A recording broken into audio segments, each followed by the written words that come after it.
Hello friends, कैसे हैं आप सब लोग। तो फ्रेंड, आज का हमारा टॉपिक है भारतीय संविधान एवं लोक प्रशासन मूल अधिकार। तो चलिए फ्रेंड, शुरू करते हैं आज की क्लास को। तो पहला क्वेश्चन है हमारा, भारत के संविधान में जन स्वास्थ्य एवं स्वच्छता किसमें शामिल है। तो ये हमारा ऑप्शन नंबर ए यानी राज्य सूची में शामिल है। प्रश्न नंबर 2, भारत में पंचायती राज व्यवस्था किसके अंतर्गत रची गई। तो ये रखी गई हमारा ऑप्शन नंबर सी यानी राज्य नीति निर्देशक तत्व के। चलते हैं नेक्स्ट प्रश्न पे। प्रश्न नंबर 3, शिक्षा का अधिकार एक मौलिक अधिकार है जो कि संबंधित है। तो ये ऑप्शन नंबर ए यानी अनुच्छेद 21A से संबंधित है। प्रश्न नंबर 4, निम्नलिखित में से किसने संविधान सभा में उद्देश्य प्रस्ताव रखा। तो ये रखा था ऑप्शन नंबर ए यानी जवाहरलाल नेहरू ने। चलते हैं नेक्स्ट प्रश्न की ओर। प्रश्न नंबर 5, भारतीय संविधान के किस अनुच्छेद में अल्पसंख्यकों के हित में निहित है। तो ये ऑप्शन नंबर सी यानी कि 29 अनुच्छेद के अंतर्गत है। भारत के संविधान में इनमें से क्या राज्य सूची में सम्मिलित नहीं है। तो ऑप्शन नंबर डी यानी कि दंड प्रक्रिया संहिता जो है राज्य सूची में सम्मिलित नहीं है। चलते हैं नेक्स्ट प्रश्न पे।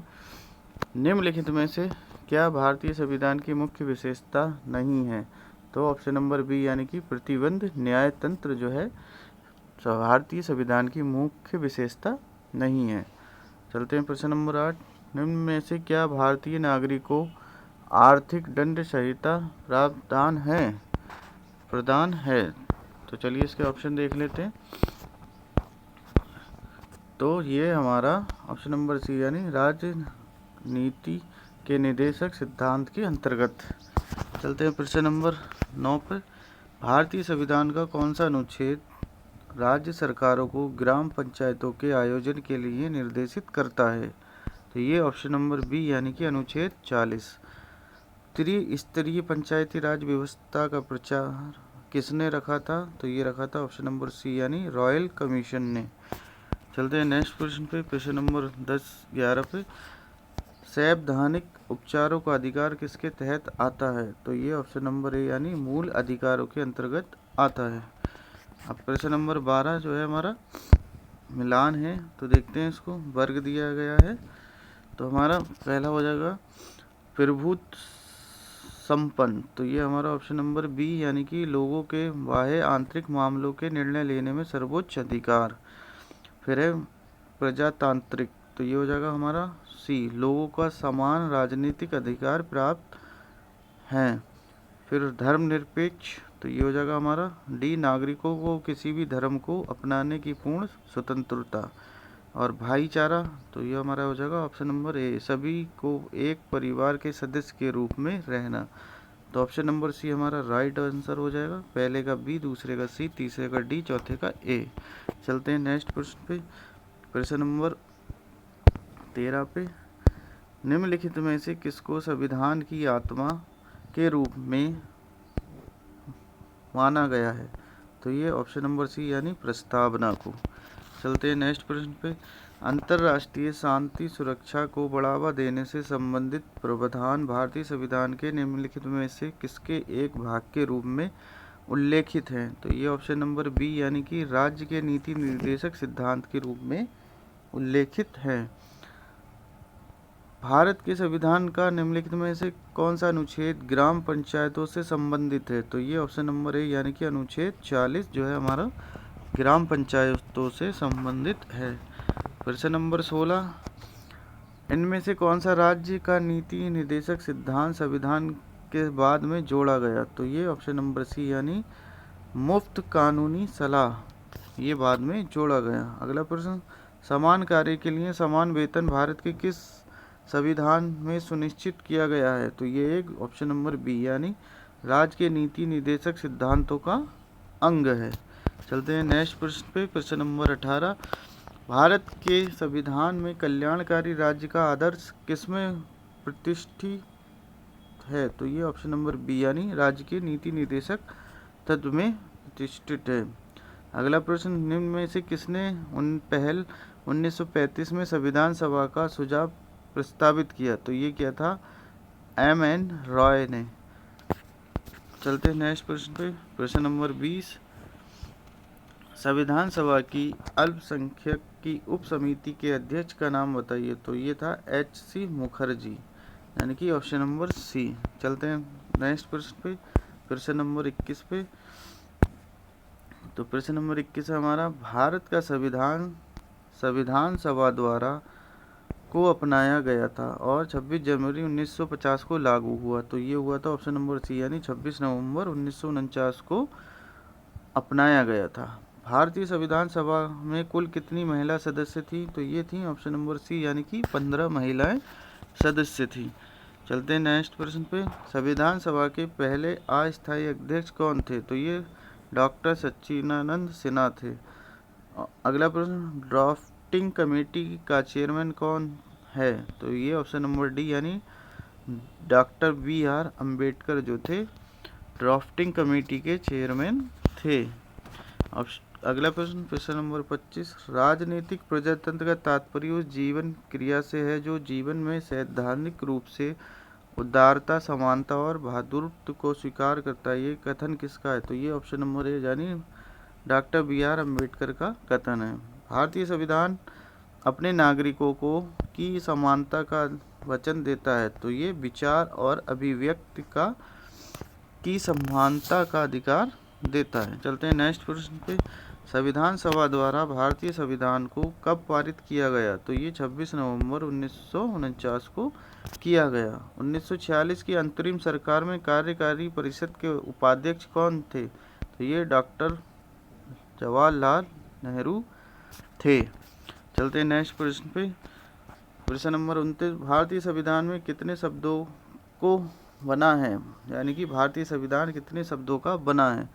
तो ये बना है 1,70,369 शब्दों का। भारत का संविधान लिखा गया था। तो ये 2 वर्ष अधिक किंतु 3 वर्ष से कम अवधि में लिखा गया था। चलते हैं नेक्स्ट प्रश्न पे, प्रश्न नंबर 31 पे। तो प्रश्न नंबर 31 है हमारा, भारतीय संविधान को माना गया है।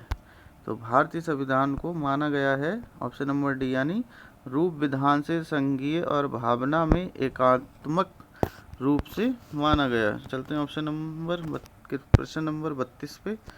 इनमें से कौन सा भारतीय संविधान की एक महत्वपूर्ण विशेषता नहीं है? तो ऑप्शन नंबर डी, इस राज्य के राज्यपाल, सांसदों और विधायकों के परामर्श से संशोधित किया जा सकता है। यानी कि संविधान को जो है राज्यपाल और सांसदों के परामर्श से संशोधित किया जा सकता है। ये हमारा गलत हो जाएगा। अगला प्रश्न, भारत में पंचायती राज पारित स्थापित करने वाले प्रथम 2 राज्य कौन से थे? तो ये ऑप्शन नंबर सी, राजस्थान और आंध्र प्रदेश थे। प्रश्न नंबर 34, पंचायती राज को पहली बार 2 अक्टूबर 1959 को किस जिले में पेश किया? तो ये राजस्थान के नागपुर जिले में पेश किया गया था। चलते हैं प्रश्न नंबर 35 की ओर। किस राज्य में पंचायती राज प्रणाली नहीं है? तो ऑप्शन नंबर सी, यानी कि नागालैंड में नहीं है।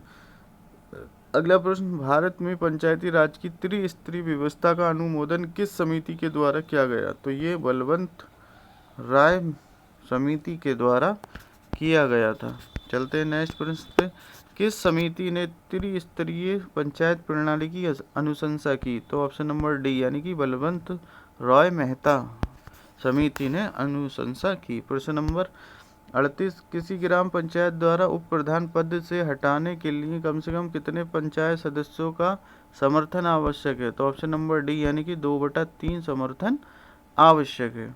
चलते हैं प्रश्न नंबर 39 पे। निम्नलिखित में से किस पंचायती राज संस्था नहीं है? तो ऑप्शन देख लेते हैं हम। पंचायती राज संस्था नहीं है। तो प्रश्न नंबर 40 में हमारा आंसर हो जाएगा ऑप्शन नंबर डी, यानी कि ग्राम सहकारी संस्था ये जो है नहीं है। चलते हैं प्रश्न नंबर 40 पे। प्रतिवर्ष भारत की राष्ट्रीय पंचायती दिवस दिन को मनाया जाता है। तो ये 24 अप्रैल को पंचायती राज दिवस के रूप में मनाया जाता है। चलते हैं नेक्स्ट प्रश्न की ओर।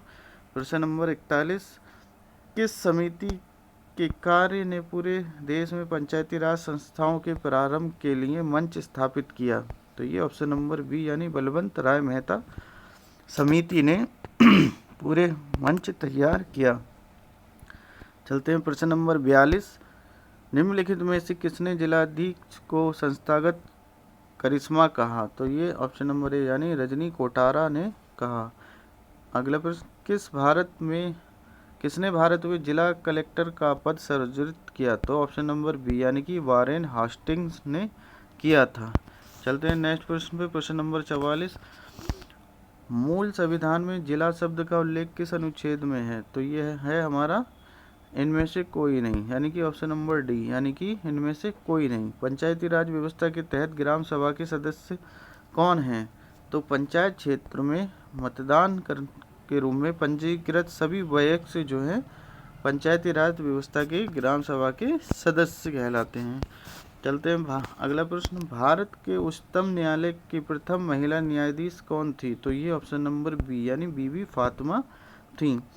अगला प्रश्न, निम्न में से किसने भारत के 43वें मुख्य न्यायाधीश के रूप में शपथ ग्रहण की थी? तो ये जस्टिस टी.एस. ठाकुर ने 43वें मुख्य न्यायाधीश के रूप में शपथ ग्रहण की थी। चलते हैं नेक्स्ट प्रश्न पे, नव सृजित उच्च न्यायालय है? तो ये हमारा ऑप्शन नंबर बी यानी मेघालय, मणिपुर और त्रिपुरा में नया उच्चतम न्यायालय स्थापित है। तो फ्रेंड, ये थे हमारे आज के प्रश्न। आई होप आपको पसंद आए होंगे। अगर पसंद आए तो वीडियो को लाइक कीजिए, चैनल को सब्सक्राइब कीजिए और अपने दोस्तों के पास इस वीडियो को शेयर कीजिए। मिलते हैं नेक्स्ट वीडियो में, तब तक के लिए ख्याल रखिए। धन्यवाद, टेक केयर, बाय।